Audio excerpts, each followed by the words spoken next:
तो आइए, आज मैं आप लोगों के लिए ये जमीन सर्वे का जो है दूसरा वीडियो लेकर आया हूं कि जमीन सर्वे का टेंशन अब खत्म।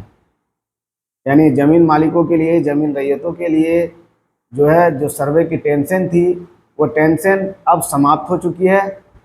क्योंकि ये टेंशन खत्म होने का कारण है, जो बहुत ऐसे रैयत हैं जो परेशान हैं। वो बोल रहे हैं कि भाई उसके बगल वाले रैयत जो है वो अपना पेपर जमा कर चुके हैं, सर्वे के लिए ऑनलाइन कर चुके हैं, उसको बोल रहे हैं कि आप नहीं किए, पता नहीं क्या होगा नहीं होगा। तो लोग इस चीज़ को लेकर बड़ा असमंजस में है। तो जैसे ही सर्वे का काम चालू हुआ, ये जुलाई 2025 तक होना था।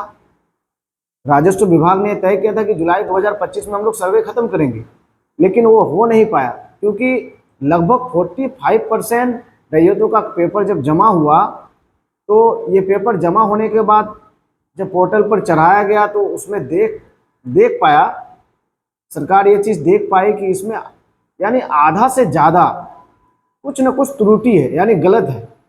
फिर इस सारे चीज़ों को देखते हुए सरकार ने यह निर्णय किया कि सर्वे का जो है डेट बढ़ाया जाए। तो ये डेट कब तक बढ़ाया जाए, ये सारे चीज़ों का जानकारी हम देंगे। वीडियो के अंत तक बने रहिएगा। और जो अभी तक मेरे चैनल को सब्सक्राइब नहीं किए वो सब्सक्राइब जरूर कीजिए और बेल आइकन को दबाना ना भूलें। तो इस तरह से जो है इसकी तिथि को बढ़ाया गया। तिथि को बढ़ाने के कारण था कि उस त्रुटि में सुधार लाना, जिसको लेकर सरकार जो है राजस्व महाअभियान जारी किया। यानी राजस्व महाअभियान में हर घर घर में जमाबंदी पंजी बंटवाया। पंजी बंटवाने के बाद सब रैयतों को ये कहा गया कि आप अपना पंजी को देख लीजिए, अगर आपकी पंजी में कहीं भी कोई त्रुटि है तो आप जाकर जो अभियान लगेगी, जो आपके पंचायत में शिविर लगेगा, उसमें जाकर अब अपना जमाबंदी को सुधार करवा लें। इसके वजह से जो है ये तारीखें बढ़ाई गई और हर पंचायत में 2 शिविर लगाए गए, जिसमें खाता में गलती था, खेसरा में गलती थी, नाम में गलती था, ऑनलाइन रसीद नहीं कट रहा था, या बहुतों का दाखिल खारिज नहीं हुआ है। तो ये सारे काम जो है हमारे शिविर में करने का सरकार ने आयोजन किया। इन सारे चीज़ों को करने के बाद सरकार इसकी तिथि जुलाई 2026 तक कर दी गई है।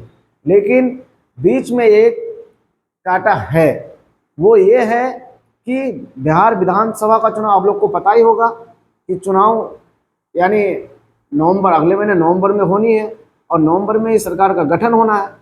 तो अगर सरकार जिस पार्टी की थी वही सरकार बनती है तो नियम स्वतः जैसे था वैसे ही रहेगा।